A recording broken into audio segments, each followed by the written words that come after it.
Hi y'all, my name's Taylor and today I wanted to do the mid-year tag. My hair is so staticky. Oh my gosh, it's sticking to me. Okay, so I'm in a little bit of a different setting. This is my TBR cart. Don't look at it, it's really full. And this is one of my bookshelves. This is kind of like a mystery section and my book sleeves and a candle shelf. I need to do like a major bookshelf rearranging. I just haven't gotten up the energy to do it. So the first question in this tag, and I'll have all the questions in the bottom. I would love it if you let me know if you've made one of these videos so I can go and watch it. The best book so far. I picked Dark and Shallow Lies by Jenny Meyerson. I hope that's how you pronounce her name.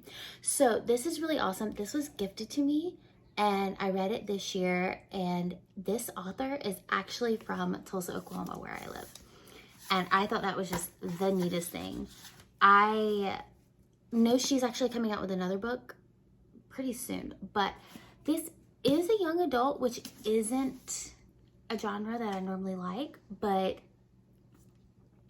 it was just so well done. It's like mysterious in the bayou with a hint of voodoo magic, and there's like the main character's and then best friend has gone missing and she's trying to find her, and she kind of goes back to like where she spent the summers, and I don't know if she grew up there all the time or if it was just summers.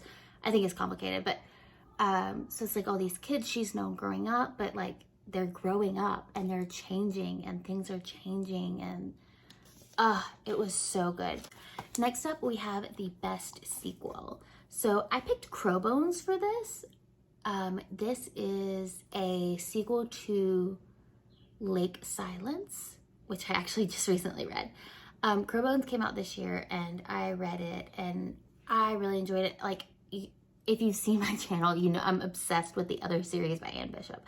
So I enjoyed that we got to see some of the others' mythology, like some of like their stories and like how they see things, and it was just really interesting. It was a good mystery element, and you're always like on your toes. Like one minute, one page you're laughing, the next page you have like chill bumps. I love Anne Bishop's writing in this series.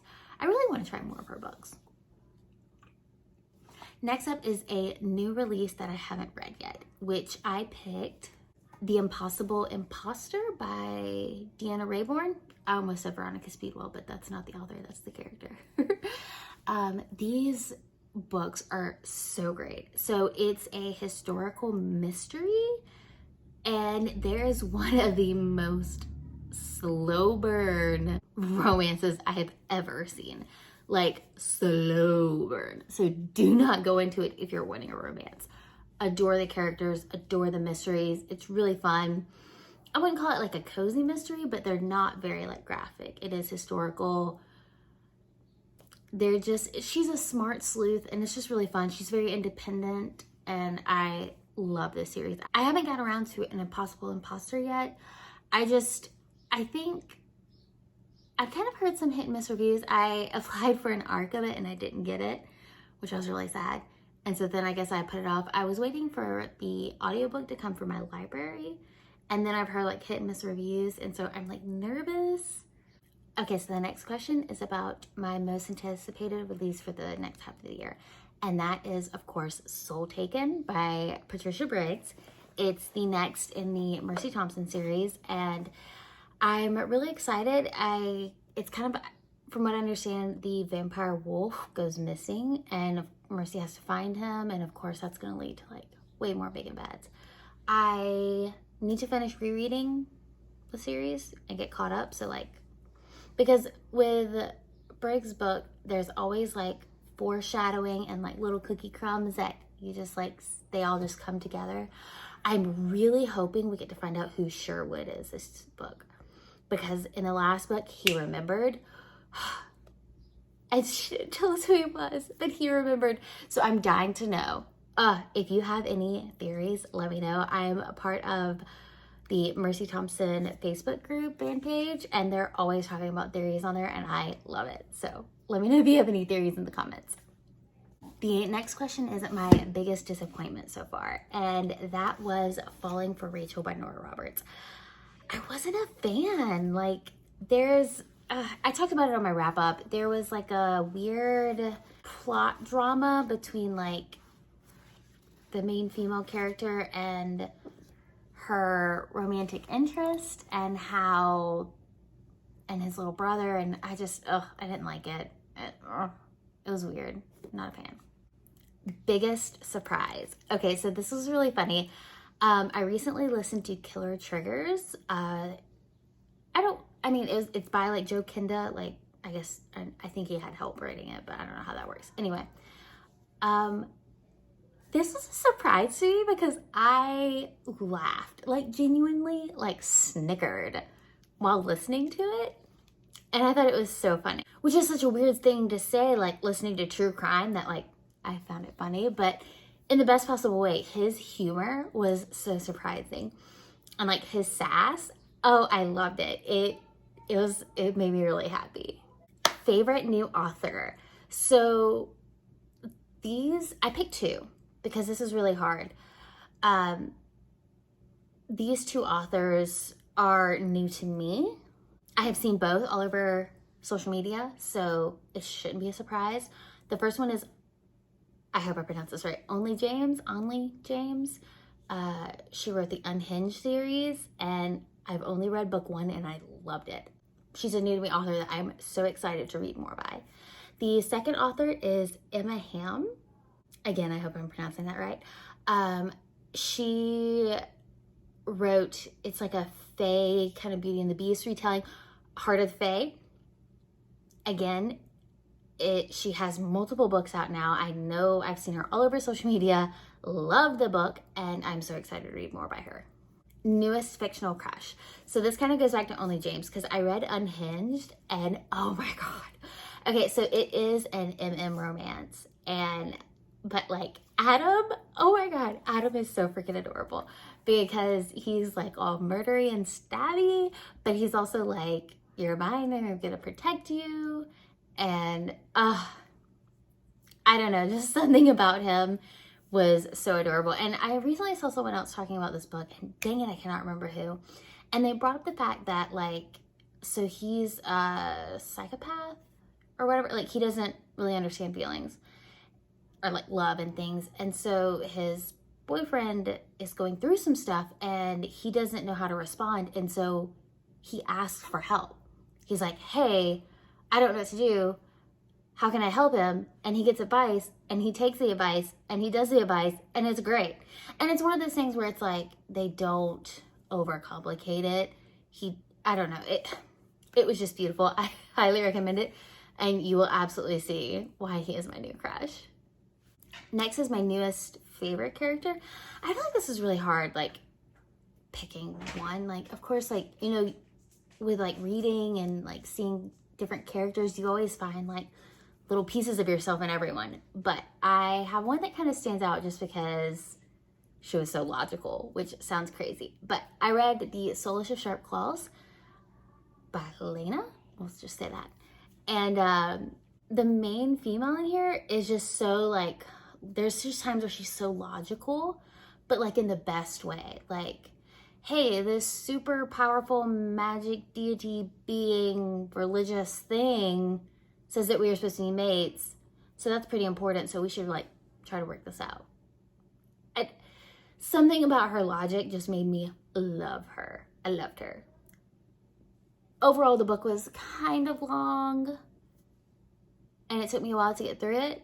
I enjoyed it, but I liked her as a character the best. Next up is a book that made you cry, and I picked South of the Buttonwood Tree.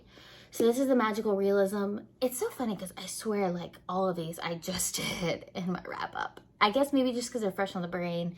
I really did try to look through all my books, but this one popped in my head.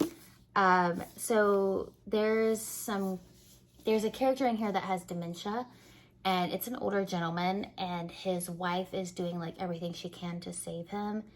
and seeing their struggle is just so heartbreaking, and it really made me sad just to like think of that happening to me. Like, I don't know, I'm so young right now, but like, what happens if I get old? Or when I get old, not if I get old. I hope I get old. But you know what I mean? Like, it was really sad. A couple of parts in this book made me cry, or at least like super tear up. A book that made you happy. Dukes do it better. There's a pirate, there's a pet goat, there's a single mom. I loved it. It was fantastic.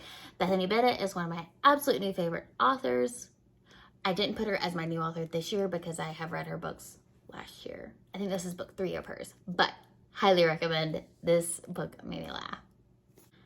Most beautiful book. So this was really hard. Like, I don't think that I got like any super stunning books that just like gut punch or stunning.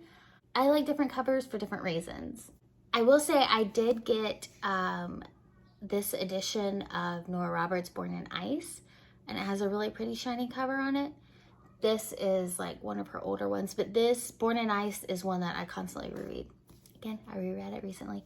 But I got all 3 of them in this like shiny, it's like metallic, I guess. I don't know. There's not a step back. I don't know if it's the original cover or not. I don't know. Because I know it's an older book. It's pretty. It made me happy. It's just like a new cover edition. The last question is, what books do I want to read before the end of the year? So I have a few on this one. I have started A Discovery of Witches, and I want to finish it. I really liked it. I had the audio from the library, but life happened and it came due before I could finish it. That's one that I want to finish.